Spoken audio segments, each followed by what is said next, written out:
Voulez-vous que nous commencions ce reportage par une devinette? Regardez bien ces images, écoutez cette musique et devinez en quel pays cette scène se passe. Pour vous aider, je peux vous dire qu'il s'agit d'une réunion familiale, toute la parenté est réunie autour de l'aïeul. Je peux vous dire aussi que nous sommes un samedi. Avez-vous trouvé? Cette route qui longe les dunes vous emmène-t-elle dans la bonne direction? C'est son jeu. Nous ne sommes ni au Sahara, ni en Afrique du Nord. Nous sommes en Israël. La famille que vous venez de voir est une famille d'Algériens d'origine juive émigrés dans ce pays.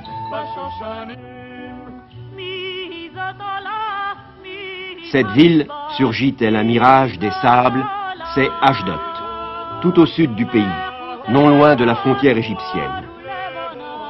Là où il n'y avait que sable, mer et vent, pousse une ville moderne de 30 000 habitants. Poussent des arbres.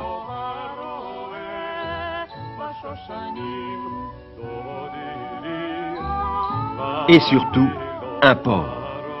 Un port construit avec l'aide de techniciens français, dont les Israéliens veulent faire le premier du Moyen-Orient. À Ashdod résident aussi la plupart des Algériens qui ont choisi de vivre en Israël. Dans une rue de la ville, nous avons d'abord rencontré des jeunes gens et aussi des enfants. Il y avait 130 000 juifs en Algérie, une dizaine de mille sont venus en Israël. Vous êtes d'origine algérienne tous les trois? Oui. D'où? D'Algérien, à la Casbah, j'habitais. Moi j'habitais Bonn, près de la plage. Eh ben, je suis de Constantine, du football ami. Et vous êtes maintenant à Ashdod?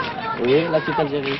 Pourquoi la petite Algérie? Parce que c'est la ville avec la plupart des Algériens. Et vous êtes content d'être ici? Non. Non? Pourquoi? Pourquoi vous n'êtes pas content d'être ici? Parce que là, comme je vous ai dit, la culture française. C'est ça Comment qui la manque. culture française? Vous n'êtes pas content d'apprendre l'hébreu, une culture hébraïque, israélienne? J'ai jamais été sioniste. Non? Non. Alors votre désir c'est quoi? Retourner en France. Et pour faire quoi? Continuer mes études. Et vous? Qu'est-ce que vous faites ici? Je travaille comme coiffeur pour hommes. Et vous êtes content ici? Oui, pas mal. Si je pourrais aller en France en touriste, je pourrais aller. Mais vous préférez rester dans ce pays ou venir en France? Je préfère rester dans ce pays et aller en touriste en France. Qu'est-ce qui vous attire à la France? C'est les amusements des jeunes. Et puis, on a un chanteur pied noir là, à Paris, qui s'appelle Henri Massès. Je l'estime très bien, ce type-là. C'est pour ça que vous voulez venir en France en tourisme? Pour le voir aussi à lui. Oui. Et vous? Ben, ça fait exactement depuis 61 que je suis en Israël. Je suis venu directement à Ashdod. Je suis étudiant ici en Israël. Vous êtes heureux ici en Israël? Je suis très heureux, c'est exactement le contraire de mes autres copains. C'est vrai? Je suis vraiment très heureux. Vous n'avez pas du tout l'intention Ça a été un peu difficile de m'adapter, mais depuis que je me suis adapté ici en Israël, ça va très bien. Ceux qui parlent français lèvent la main là. Vous parlez tous le français? Oui. Et ici tu apprends l'hébreu? Tu parles aussi bien l'hébreu que le français? Non, les deux. Les deux. Et toi? Tu parles aussi bien l'hébreu que le français? Les deux la même chose. Hein? Les deux la même chose. Tu es content d'être ici? Avec les camarades, qu'est-ce que tu parles? Français ou... Non, les deux. L'hébreu? Uniquement l'hébreu? Et dans ta famille, qu'est-ce qu'on parle? Le français. Le français? Et chez toi? L'arabe et le français. Et chez toi? Le français. Et chez toi? Moi, le français. Comment c'est pour toi la France? Bien. Plus bien qu'Israël. Plus grand qu'Israël? Ouais. Ce sont des amis qui sont d'enfance? Ouais. Et pour toi, comment c'est la France? C'est plus mieux qu'Israël. Pourquoi mieux? Parce que c'est plus grand et c'est plus beau. Tu crois? Non, Israël, c'est plus beau. Qu'est-ce que tu dis? Israël, c'est plus beau. C'est vrai, mais tu connais la France? Oui. Tu aimes la France aussi? Mais tu penses qu'Israël c'est plus beau? Le samedi, Shabbat, est jour de repos en Israël. Et comme il fait chaud, on descend à la plage. Venez par là. Allez, bougez de là-bas, vous autres. Bougez, vous êtes en train de gêner la circulation. Vous gênez la circulation, bougez de là, je vous prie. Hein. Passez là devant. Allez-y, allez-y, monsieur. Allez-y. Bougez. Monsieur l'agent, je vois que vous parlez français. Ah oui, alors là, ils vont dire en Israël, ils parlent français, c'est bien. Vous êtes algérien d'origine? Oui. D'où exactement? d'Oran. Qu'est-ce que vous faisiez à Oran? Vous étiez déjà dans la police? Non, j'étais dans l'armée, bien sûr. Et après ça, j'étais ailleurs. Alors vous êtes content ici? Très bien. Oui? Très content. Vous ne regrettez pas l'Algérie? Ah non, non. À l'Algérie un petit peu, bien sûr, mais à l'Algérie, on l'a perdu. Il n'y a plus rien à regretter. Alors pour vous, maintenant, votre pays, c'est Israël? Absolument. Absolument. Je vais vous laisser continuer de faire votre circulation parce que c'est pas facile, je crois. Hein? Merci, monsieur.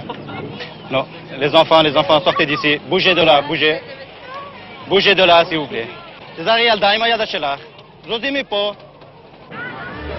Ce n'est pas la Madrague ou Sidi Ferruche, mais ce sont les mêmes embouteillages, les mêmes cris, la même ambiance familiale. Cependant, les jeux de la plage ne doivent pas faire oublier les problèmes qui se posent à ces nouveaux venus en terre promise.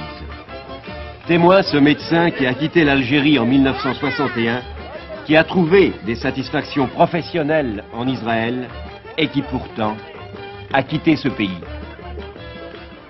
Docteur, peut-on dire que vous avez fait en Israël une expérience qui n'a pas réussi?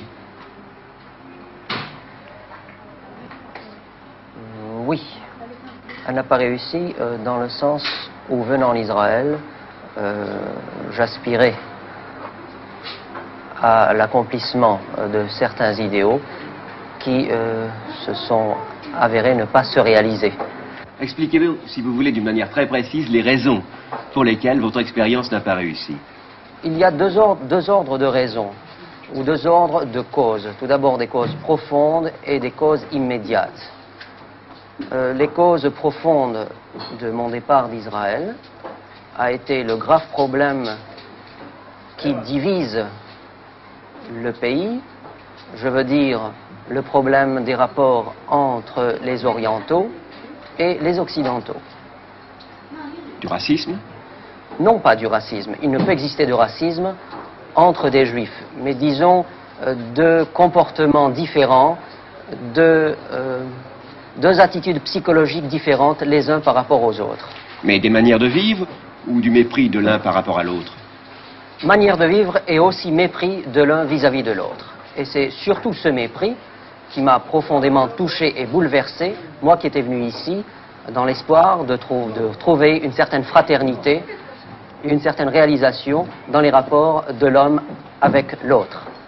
Voici donc une des raisons, la seconde. La seconde dérive un peu de la première.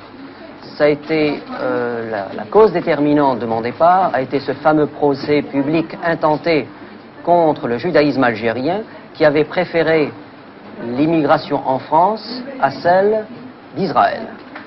Et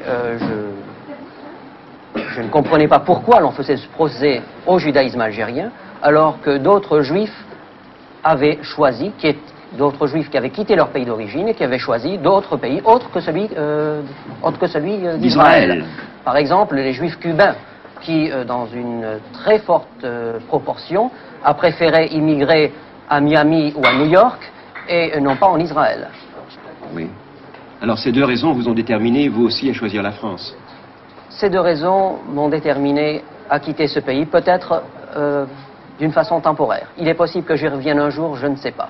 Alors, tu l'as vu? Tiens, le voilà. Qui c'est qui manque là? Faisons maintenant le point. Asseyons-nous à cette table, non pas pour jouer aux cartes, mais pour parler un peu avec l'un des leaders de la petite Algérie d'Ashdod. Qui a joué là? Moi, je n'accepte pas. Moi, je n'accepte pas. Il a 2 ans. J'ai tout des doubles, moi. Allez, écrase maintenant. Qu'est-ce que tu as fait? Vous êtes ici entre Algériens? Oui. Car il y a beaucoup d'Algériens à Ashdod. Il y a environ 400 à 450 personnes qui représentent actuellement 120-130 familles. Il y a 3 ans de ça, lorsque je suis arrivé à Ashdod, nous étions 384 familles. Je tiens ce renseignement pour la bonne raison que moi-même étais occupé de ce recensement lorsque le gouvernement français avait décidé d'allouer les indemnités aux Algériens résidant en Israël, et chose qui ne s'est pas faite jusqu'à aujourd'hui. Mais pourquoi la plupart d'entre eux sont-ils repartis maintenant? Car il y a une différence importante entre ceux qui étaient au début et ceux qui sont maintenant. Il y a plusieurs raisons. Les départs se sont produits, la majeure partie des départs s'est effectué vers fin 62, lorsque la situation était plus claire. Il y a d'autres raisons, des raisons familiales et sentimentales, et une raison secondaire peut-être, c'était l'histoire des indemnités. Vous pensez qu'il n'y a pas d'autres raisons? J'ai ouï dire qu'il y avait des raisons, disons, de discrimination ici. Non.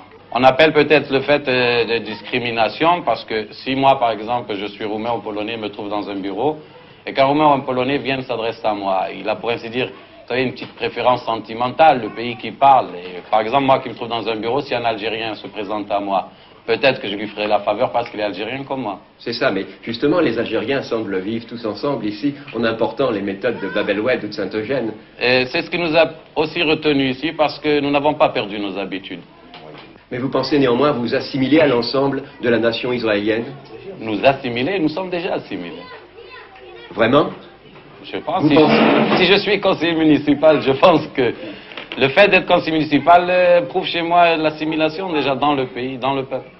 Bien, on a dit aussi que beaucoup d'Algériens n'avaient pas de qualification professionnelle lorsqu'ils sont venus ici.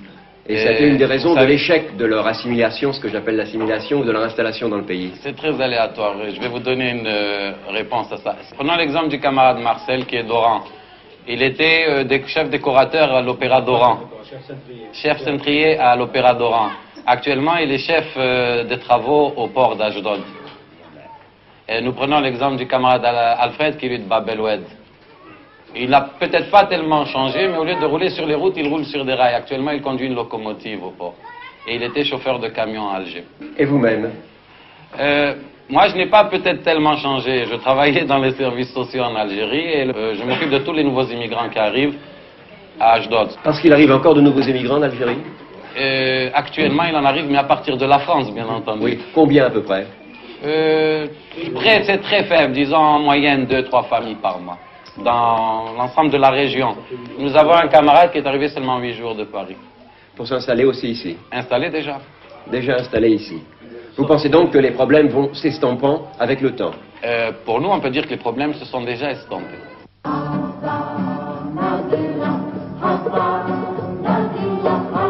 Les problèmes s'estompent. Comme le sable. Le sable qui laisse la place aux pierres des constructions neuves.